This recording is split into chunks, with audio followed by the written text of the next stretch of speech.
Hey everyone, it's Stephanie again, and you are tuned into the review of Married at First Sight, Season 14, Episode 12. Before we get started, don't forget to click the subscribe button and the notification bell so you can be the first to find out when I post these videos. All right, so this week's episode, it was really boring, you guys. I really struggled. They're really struggling for content this season, I think, because there's one less couple and there isn't, I mean, there's stuff going on, but there isn't too much going on. It's not like a couple of seasons ago where there was something every episode. So I think they're really struggling for content, and there was like a lot of filler stuff this week. The engagement with the dog and going to wash the dog, and with Noy and Steve, and the photo shoot with Mark and Lindsey. It felt like it really dragged. So I don't have much to say this week. I just kind of want to point out a few things that I saw with the couples, because the episode wasn't giving much. So let's kick it off with Mark and Lindsey. Mark and Lindsey I don't think Mark and Lindsey are going to make it, but I think that we all are on the same page with that, because we don't really see a true love match here. They don't speak the same language, and their communication styles are they're not really supportive of getting the other to communicate better or more effectively. Lindsey, whenever she feels hurt, she becomes recluse, she checks out, and then she also gets really ugly with it when she tries to kind of give the lower blow to make that person feel hurt like she feels hurt. And Mark kind of becomes like a recluse as well. He goes inward and he doesn't want to talk, or he shuts down, or the moment that he's challenged because he doesn't maybe like arguing, he just doesn't have much to say to her, or he just doesn't want to go there. With that like start and stop of their communication, they're not really going to get far, and they need like a third party to help them, to give them some tools that they actually implement, because you're not always going to have a third party there, but like some things that would help them be able to recognize in the moment that their communication is not working. So here's this thing that we're going to do, whether it's like repeating what the other person said to make sure that you're hearing them actively, or, you know, taking a beat before and then circling back. It's just a mess watching them. It is. I don't even know. I really don't even know what's going on with them, to be honest, because some parts of the episode, they talk about how so great they are, how they really care about one another. And then the other part of the episode, it's practically done, and there's really very little way to get over it. I think they live in this fantasy of like, when it's good, it's great. But when it's not, it's just completely not. And that's just not marriage, because when it's good, it's great. When it's not, it's not. And you have to find a way to exist in both spaces while still being committed. And that's the thing with this process, is they jump in, and yes, they know they're married, but at the end of the day, they know that this is an experiment, and it's not really reflective of real life, in the sense that they have the cameras and all these things. So you know, Mark and Lindsey, it's hard to say with them now, because for a while I've been pretty hopeless about them. Even the photo shoot, that was cute that she wanted to do this photo shoot to turn it all around, but I think Mark is not into Lindsey. I don't think Lindsey is necessarily into who Mark is either, although I think that she wants to be. But even the baiting of, you know, do you want me to be at this photo shoot? Like, I'll be there if you want me to. And him still not picking up to the fact that, you know, she wants to hear him say, I want you there. I don't think he really wants her there. I think he is trying to appease and, hey, let's have a good time, let's move on. And I just don't think they're filling each other's love tank, to be honest. So that's, you know, that's Mark and Lindsey. There's some things that they can do that would help their communication, but they really need like some intensive counseling together, so that the, you know, whoever the third party is could help mirror what they're saying, and mirror what the other person's experiencing, and give them some coaching tips. But I don't have high hopes. I really don't. So next we have Jasmina and Michael. Here's the thing with Jasmina and Michael. I like seeing them this week. I thought it was very cute when they cooked together. I almost hold my breath though when I watch Jasmina and Michael, because I'm just waiting for one thing to be said that goes a different way, and then it becomes this thing, because that's kind of what we've watched. It's gone from 0 to 100 very quickly. So I feel like I watch them like a little anxiously, because I'm like, this is good, like let's stay here, let's be good. But they had a great episode this week. I saw more physical touch when Michael was cooking. Jasmina was like standing right behind him and had her body on his. But what we all see, and what she confirms all the time, is that there really is no physical attraction there. She keeps saying that she's hopeful that it will grow, but I think something at this point should have been sparked enough to want more, and she doesn't want more. So it's sad watching them too, because there was a lot done in the first month of their marriage, and I don't think they can come back from that. But I also don't think there's reason enough for them to really want to get over it, because we've seen people in terrible relationships, but because they have such a spark or intensity or some passion there, they stay in them, or they try to overcome the toxicity. But there isn't enough like investment and desire, no fire and desire here, for them to like really work through it, and I feel like get past it enough to have like a long-term marriage. So their conversations were great. Michael, and maybe this is growth for them, I don't know what the rest of the season hold, but maybe this is growth for them as people, as individuals, where Michael can say, you know what, this is how I showed up, and looking back, I was able to see, hey, maybe I didn't take accountability for this, or maybe I wasn't as present as I could have been. And her appreciating him saying that and seeing that, and she said something similarly like a couple of episodes ago. Unless things turn around for them, this might just be a great experiment at personal growth for them to see what they need to work on, and maybe they weren't so ready for marriage.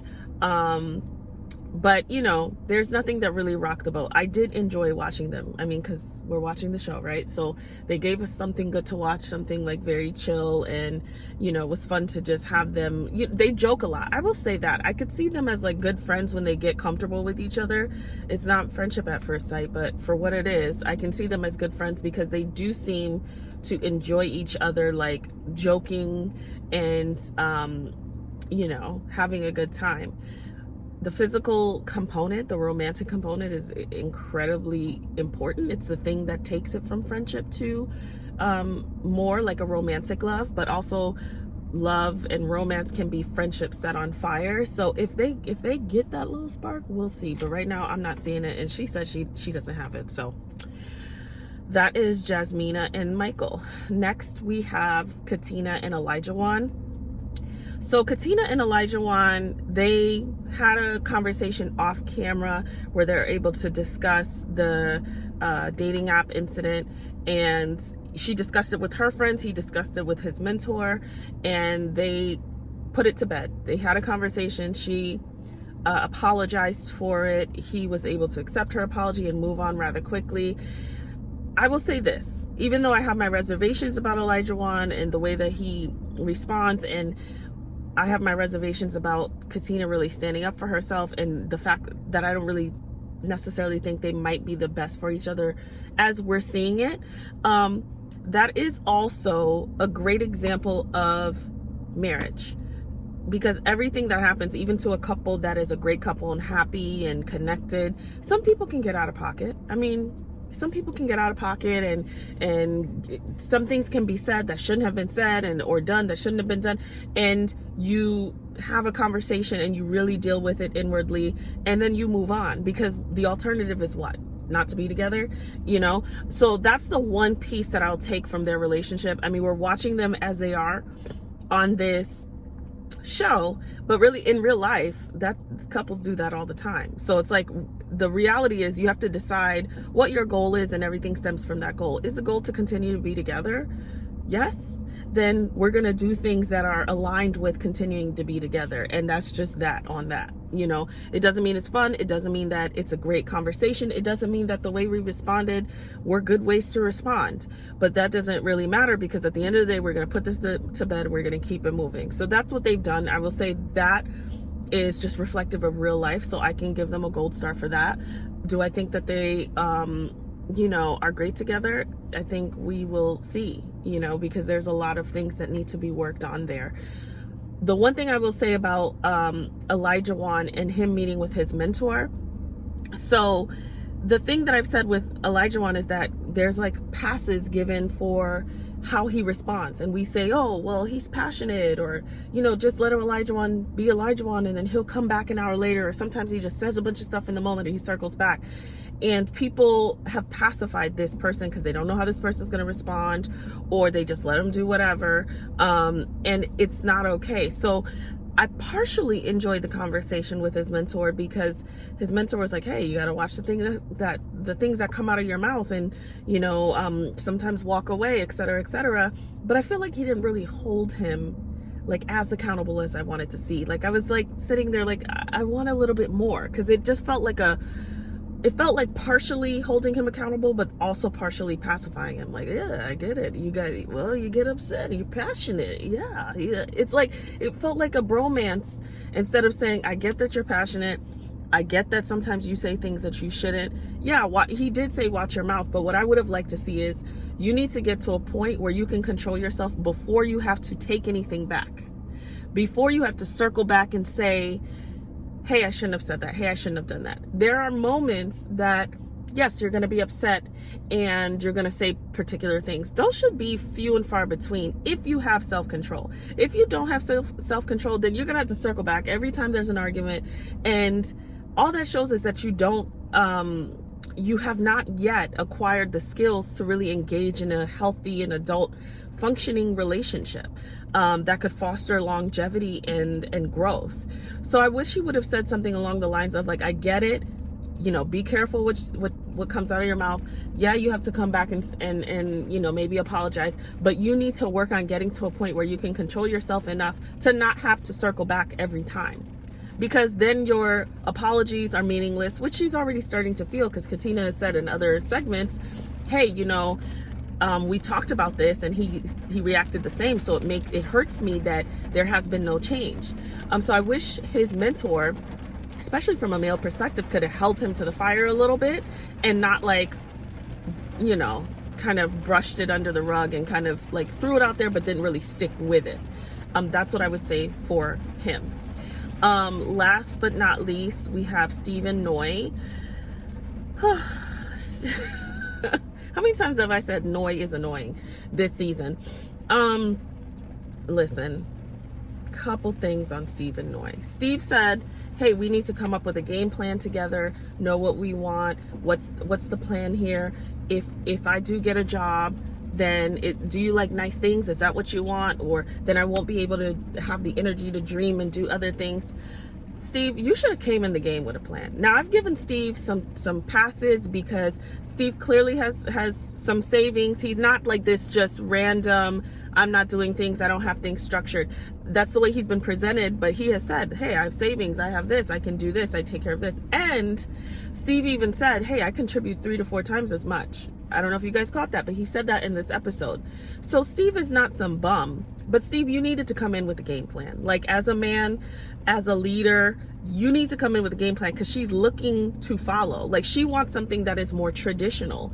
So if we're looking at more of a traditional setup, then you need to have a game plan, because she doesn't really owe you anything. Coming into this marriage, married unseen, she is not to come up with a game plan for you. Like, you should you should have already had a game plan, and she needs numbers. She needs to be able to know that she'll be taken care of, the kids will be taken care of. Not that she can't be a part of that, because she works too, but knowing her background, knowing her history. But most people, hey, I want to work on these things. I have contracts with this company, or I freelance and this is how much I make, and this is how, like, these are the conversations that they need to have. And I don't know why we keep going around and around with it. Clearly there's something missing here.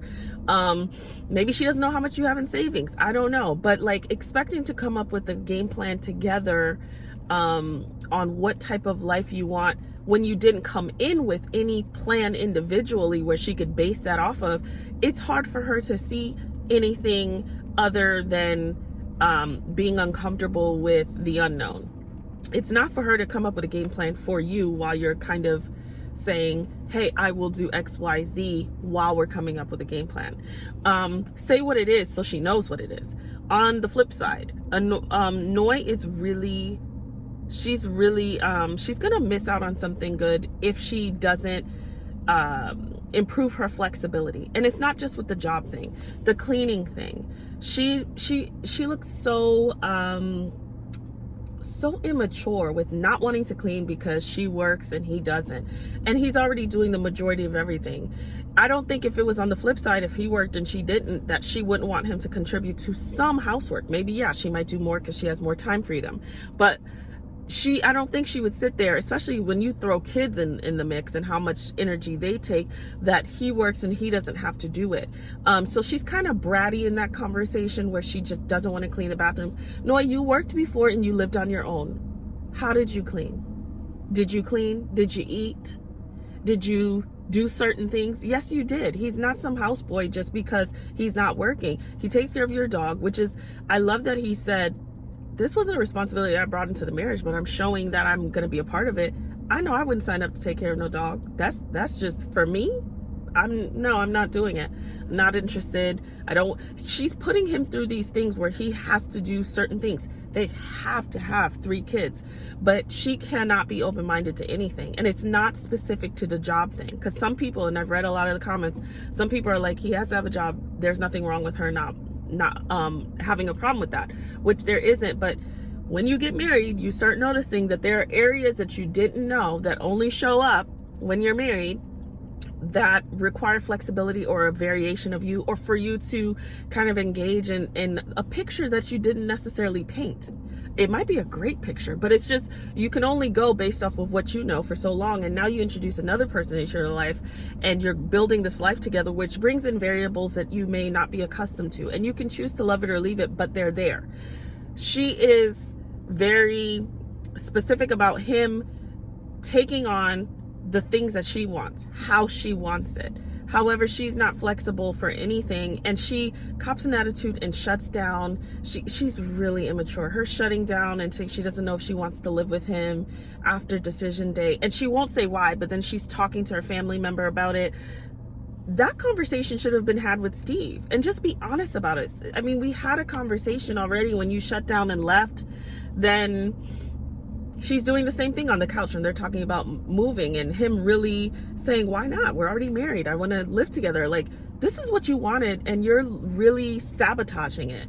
Her even getting spicy and saying, I forgot what she said, kiss my A or something, when he said, you can clean the bathroom and we'll share duties with your dog and you'll take a bathroom. Like, to me, if you don't want to clean 2 bathrooms, then you don't use 2 bathrooms. How about that? How about you don't use the other bathroom because you don't want to be a part of cleaning it? Like, have some the same way she wants to be respected, she doesn't really respect him in that way, because she sees things in a particular way. And it's okay for you to want a particular thing, but you don't get to like disregard that person because they're not giving it to you, or disrespect them. Like, household chores, yes, if a person works and another person doesn't work, well, the person who doesn't work often has more time to do particular chores. That doesn't mean that the person who works is blind to everything else in the home. Like, if you have the time to make a mess, you have the time to clean it up as well. It's our home. So you can devote some time to a few things that you can take off of my plate, since I'm doing all these other things, because staying home is a lot of work too. You know, it's just, she's ridiculous, and she's showing I was gonna say we're wondering, you know, what brought her to this show, but we're not, because we've been seeing a lot of what she probably couldn't overcome in other relationships. She said she would have never been with this type of guy if they were just dating, but maybe it's her inflexibility or inability to compromise that has been getting in the way. And you have to compromise on everything. I definitely have non-negotiables, but then other things are negotiable, and she needs to find what her non-negotiables are and her negotiables are, so that she doesn't make decisions based off of haste. That's my 2 cents. I hope you guys enjoyed it. As always, don't forget to subscribe, comment, and share, and I'll see you guys next week. Everyone have a wonderful weekend.